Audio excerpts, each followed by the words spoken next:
Welcome back, and we're going to start with baseball a little bit here. And Alex Rodriguez, he hit .661 a few days ago, surpassing Willie Mays' fourth all-time on the home run list.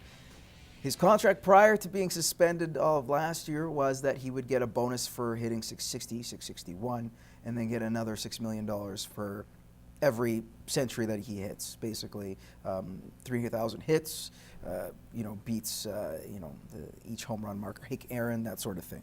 He's not getting paid by the Yankees, and they found a loophole saying that he's not marketable, or this is not marketable because of his steroid issue.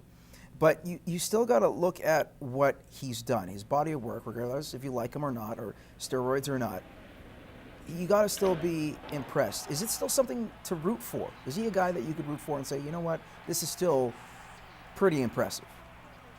All I know is that whenever I turn on Sports Center at night, and he's the first thing up, and I'm entertained watching him. So I don't really know where to start on the guy. He's done so much. I don't really know what to make of his career, but I think you just got to put everything behind him right now and focus on having this good year. And he's still entertaining people, so he's still got a place in the game in my book. If he's playing proper without drugs this year, then I'll be impressed. But when you add in all that other stuff, I'm not a baseball purist. I won't even put it up in my top 3 sports, I wouldn't say, but I can't get behind an Alex Rodriguez, knowing that's what you've done and you've cheated your way to getting all those home runs. To me, it means nothing. I want to know how many home runs he got clean, not how many he did juiced up. And people make the thing, oh well, back in the day everybody was doing it. Well, that's great. Let's wipe out every record and start again, because I don't get behind this. I don't think it's right. We should be rewarding people. And I actually applaud the Yankees for not paying him the money, because he didn't do it properly. He didn't do it. They found out he's... But they knew. They knew this guy. You cannot say they don't know what's going on with their players. They knew he was on something. They had to have known. Well, if they have a good history of it, then they've had a lot of guys coming through there who've used... Pettit, Clemens. Yeah, so they probably knew and probably don't care, because it's, they're making millions and millions of dollars. Giambi was another guy. So it's a problem in baseball, not just a problem with the Yankees. No. I still think that he should get paid, because that's with a contract. I still see it that way. What's $6 million to Alex Rodriguez? Exactly. Well, what's $6 million to the New York Yankees? Let's be honest. Although they're budgeting a little bit now compared to George Steinbrenner when he was around. Anyways, let's move on to another topic. Mike Babcock. This guy's going to be having a huge payday, arguably the best coach in the National Hockey League. In terms of what you give him, he can produce results. You saw that with Detroit. You saw that with Anaheim. He's the type of guy that could do that. He's not under contract. He's still under negotiations or in negotiations with Detroit, but there are talks that he might go elsewhere. Where does Mike Babcock land as a 2015-16 head coach? Well, I think his main goal, is what I've heard, is that he wants to become the best coach of his era. So do you become the best coach by winning Stanley Cups?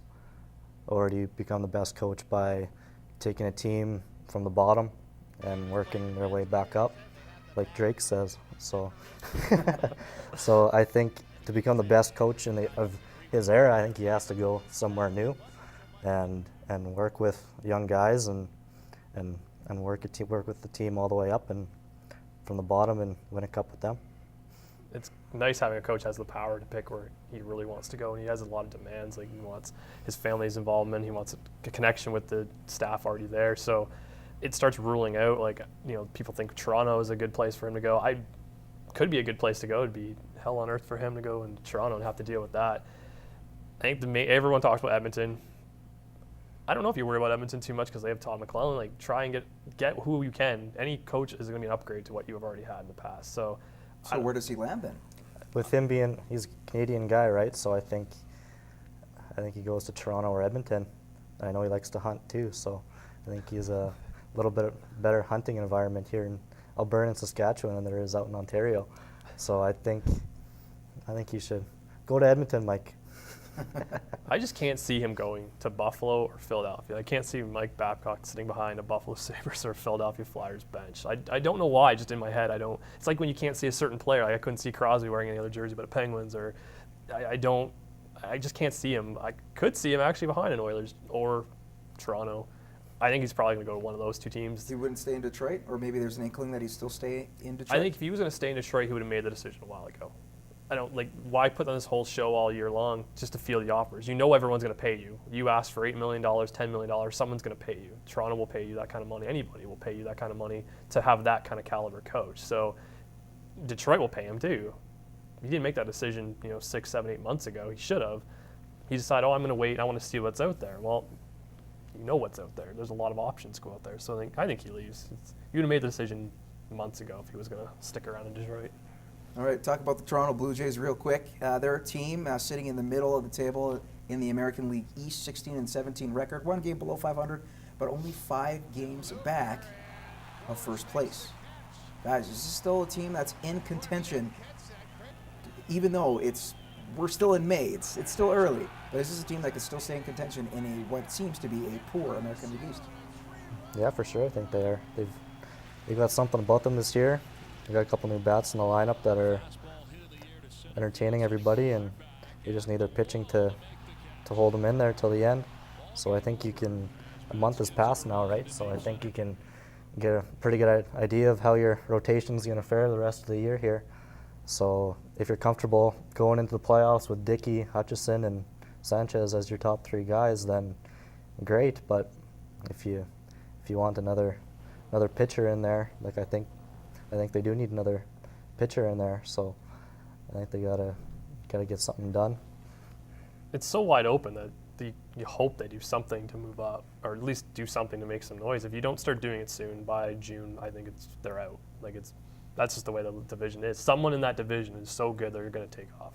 It's the most challenging division probably in baseball, and being this close, everyone's so close together. Eventually, someone's going to be like, okay, I'm going to take the reins and leave, and as soon as they do, that division's gone. And it almost happens every single year. So gotta make, I think, quick. They in the next month, if they're not in top spot or like a couple games behind, they might as well just start packing in the season too.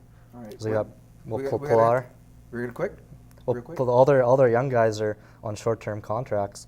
So if you want those young guys to stick around, like Pilar, Goins, and Travis, then I think you make a move this year and try to go for it all. All right. Well, last word goes to you, my friend. But you're going to be around because we have Over Under coming up next.